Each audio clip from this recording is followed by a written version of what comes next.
Well, good Saturday evening to everyone. And I imagine some of you are a little stir crazy. The weekend's about halfway over. And I just thought for your entertainment and for your enlightenment, perhaps, I would read a short story from one of my all-time favorite books, Freidman's Fables.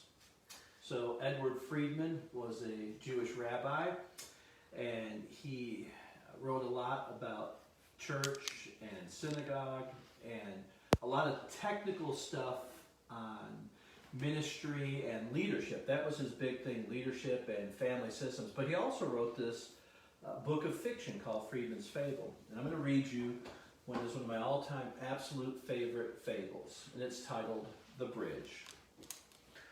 There was a man who had given much thought to what he wanted from life. He had experienced many moods and trials. He had experimented with different ways of living, and he had had his share of both successes and failures. At last, he began to see clearly where he wanted to go. Diligently, he searched for the right opportunity. Sometimes he came close, only to be pushed away. Often he applied all his strength and imagination, only to find the path hopelessly closed. And then at last it came. But the opportunity would not wait. It would be made available only for a short time. If it were seen that he was not committed, the opportunity would not come again. Eager to arrive, he started on his journey. With each step, he wanted to move faster. With each thought about his goal, his heart beat quicker. With each vision of what lay ahead, he found renewed vigor. Strength that had left him since his early youth returned, and desires, all kinds of desires, reawakened from their long dormant positions. Hurrying along, he came upon a bridge that crossed through the middle of a town. It had been built high above a river in order to protect it from the floods of spring. He started across. Then he noticed someone coming from the opposite direction. As they moved closer, it seemed as though the other were coming to greet him. He could see clearly, however, that he did not know this other, who was dressed similarly, except for something tied around his waist. When they were within hailing distance, he could see that the other had about his waist was a rope. It was wrapped around him many times, and probably, if extended, would reach the length of 30 feet.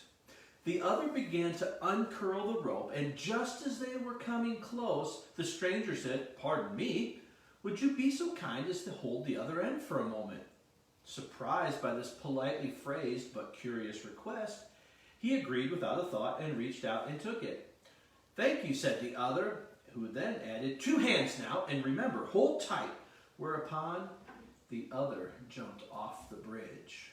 Quickly, the free-falling body hurled the distance of the rope's length, and from the bridge the man abruptly felt the pull. Instinctively, he held tight and was almost dragged over the side.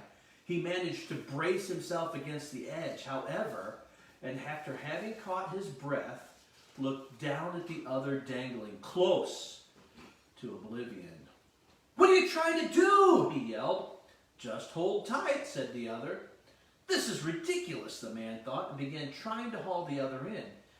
He could not get the leverage, however. It was as though the weight of the other person and the length of the rope had been carefully calculated in advance, so that together they created a counterweight just beyond his strength to bring the other back to safety. "Why did you do this?" the man called out. "Remember," said the other, "if you let go, I will be lost." "But I cannot pull you up," the man cried.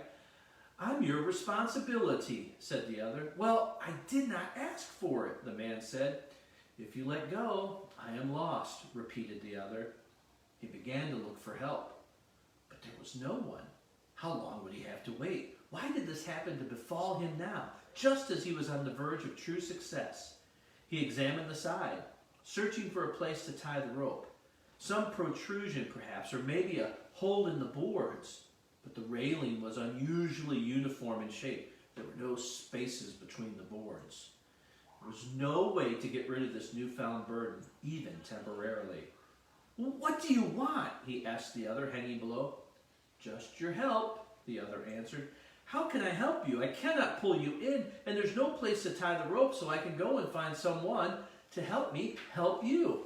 I know that. Just hang on. That will be enough. Tie the rope around your waist. It will be easier. Fearing that his arms could not hold out much longer, he tied the rope around his waist. Why did you do this? He asked again. Don't you see what you've done? What possible purpose could you have had in mind?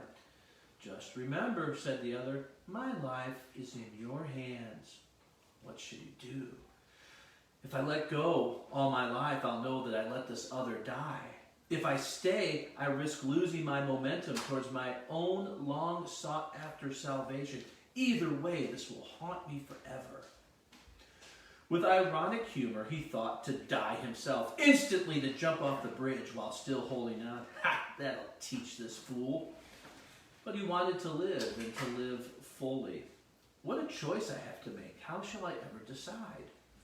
As time went by, still no one came. The critical moment of decision was drawing near. To show his commitment to his own goals, he would have to continue on his journey now. It was already almost too late to arrive in time. But what a terrible choice to have to make. A new thought occurred to him.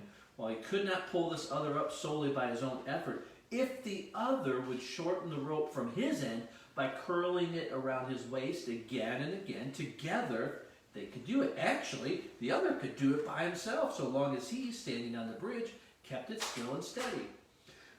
Now listen, he shouted down, I think I know how to save you. And he explained his plan. But the other wasn't interested. You mean you won't help? But I told you I cannot pull you up by myself. And I don't think I can hang on much longer either. You must try, the other shouted back in tears. If you fail, I die. The point of decision arrived. What should he do? My life or this other's? And then a new idea, a revelation. So new, in fact, it seemed heretical. So alien was it to his traditional way of thinking. I want you to listen carefully, he said, because I mean what I'm about to say. I will not accept the position of choice for your life, only for my own. The position of choice for your own life I hereby give back to you. What do you mean? The other asked, afraid. I mean, simply, it's up to you. You decide which way this ends. I will become the counterweight. You do the pulling and bring yourself up. I will even tug a little from here. He began unwinding the rope from about his waist and braced himself anew against the side. You cannot mean what you say, the other shrieked.